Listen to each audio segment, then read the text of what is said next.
We also updated our forward guidance, indicating that an increase in the target range for the federal funds rate remains unlikely at our next meeting in April. With continued improvement in economic conditions, however, we do not want to rule out the possibility that an increase in the target range could be warranted at subsequent meetings. Let me emphasize, however, that the timing of the initial increase in the target range will depend on the committee's assessment of incoming information. Today's modification of our guidance should not be interpreted to mean that we have decided on the timing of that increase. In other words, just because we remove the word patient from the statement doesn't mean we're going to be impatient. Moreover, even after the initial increase in the target funds rate, our policy is likely to remain highly accommodative to support continued progress toward our objectives of maximum employment and 2% inflation.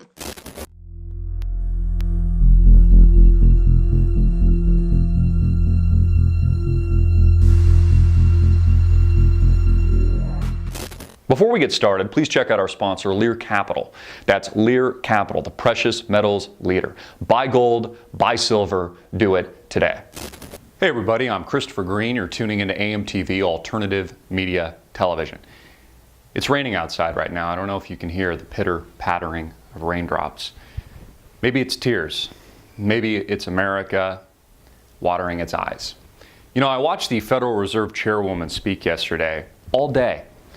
I watched her play words, play off words, suggest that they're going to remove the word patient, but they're still not going to be impatient. But maybe they're patient, maybe they're not. They're never going to raise interest rates, they're going to raise interest rates. I even watched supporters of the Fed, you know, people like Steve Leisman of CNBC, honestly just look totally and utterly confused. I mean, people that honestly think that the Federal Reserve is going to act after 7 or 8 years of the shenanigans post the 2008-2009 financial collapse, only to realize after almost 8 years that they're not going to do shit.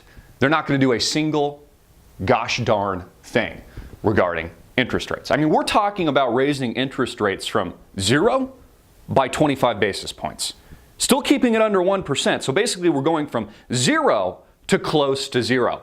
And they're still not going to raise rates. Janet Yellen's been saying for years now that it's going to be data dependent.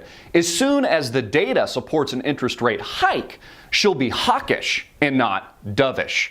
Yet the unemployment rate, which is allegedly at 5.5%, isn't good enough for Janet Whore Yellen to hike rates. Well, then how good does it have to be? Because I don't know if it can get any better. Of course, we know that's not the real number. We know that's not the shadow stats. It's not the U6, which is still the real unemployment rate, which is still above 10%. But I can't help but look at all of this and honestly feel like I'm looking from the outside in at an insane asylum. I watched the U.S. stock market juice itself on steroids yesterday. The U.S. dollar, which has moved parabolically recently and has been strengthening, collapsed. Oil prices skyrocketed. Stocks skyrocketed. Bonds skyrocketed. Gold surged. Oil surged. And I can't help but sit back like I'm looking in one of those Christmas snow things from the outside in, looking into that petri dish and honestly seeing an insane asylum in America today. You know, I watched some commentary from Peter Schiff yesterday, who I agree with. I agree with his analysis. He's been dead right. He was dead right in 2008 and 2009, pre that collapse, and he's dead right now. But what Peter Schiff doesn't see is how this collapse ultimately unfolds. It's not going to be as simple as just QE4, you know, quantitative easing 4, which I would agree. They're going to launch some kind of form of quantitative easing 4. They'll probably launch some kind of form of quantitative easing 5, but it's going to be even bigger than that. People, for some reason, can't see it. It's going to be an entirely new paradigm. Let me explain. Whatever catalyst it is It could be the US dollar collapse. It could be a systemic shock to the US stock market.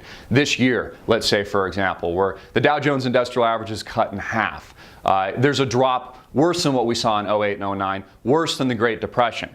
They're not going to simply just launch QE4 as a result. They're not going to cut rates from 0 to negative where they already are, because again, there's no more ammunition left. There's not a single bullet left in that gun. There's nothing that the Federal Reserve can do. So when that event happens, when the unthinkable actually happens, when the dollar collapses, when there's the crash, they'll simply change the game. It'll be a brand new system. It'll be an entirely new paradigm. They'll say, hey, you know, America, things are really bad now. You know that dollar that you used to, transact with in your pocket? We're going to move to a new international basket of currency now. It's called the XYZ basket. Isn't that great? It could be a combination of currencies abroad. It could be the US dollar and the euro together, along with the renminbi, along with the Swiss franc, along with something else. It could be a digital format. They're just going to change the game entirely. It'll be a brand new system. And yes, people will lose money. Companies will go out of business. Americans will lose their life savings, just like already happened with the wealth transfer in 2008 and 2009. But they're just going to change the game.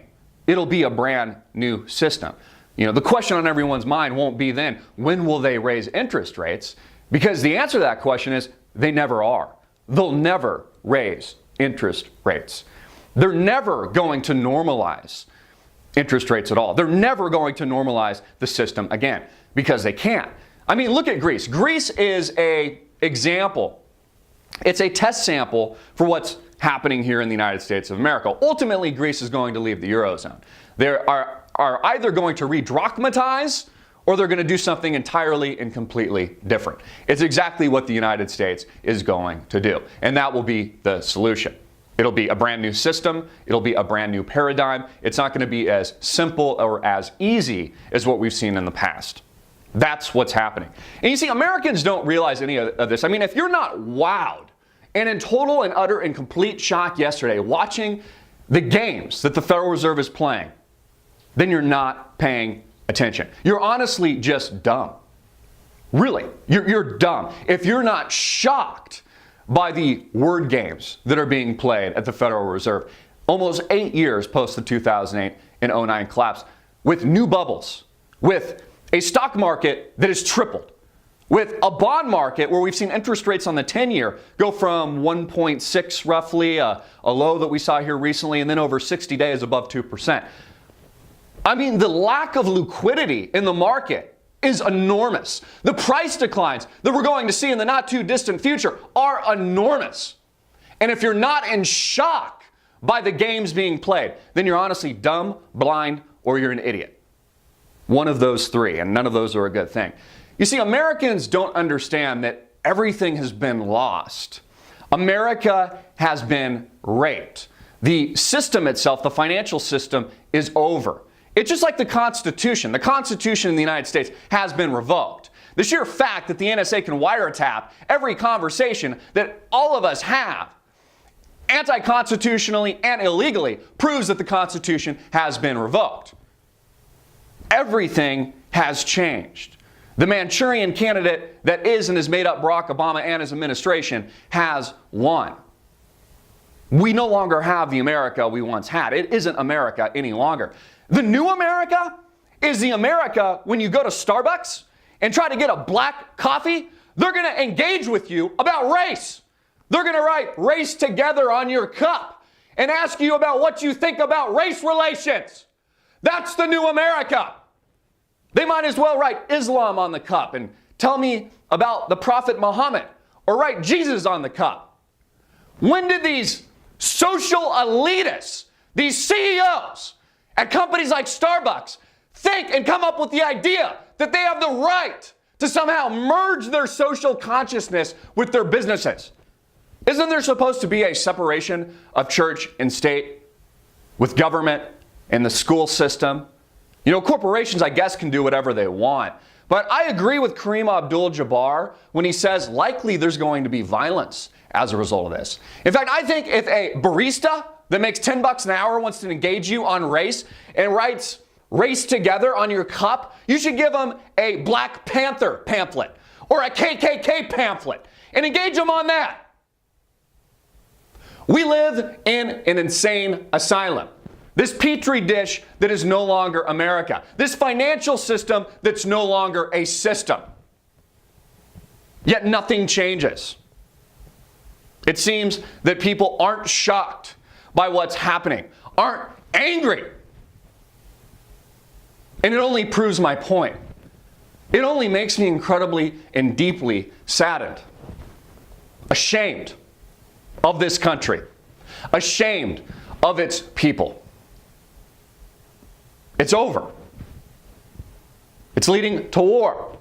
What do you think these war games are? What do you think Russia is doing at this very moment? Why do you think NATO is intercepting Russian aircraft? What do you honestly think is going on in Ukraine? The destruction of America, the emergence of the East. We've lost. It's over. The paradigm has shifted. Something new will begin. I'm Christopher Green. Get this video out everywhere, make it viral, hard hitting it in your face, and click the link below to support our sponsor.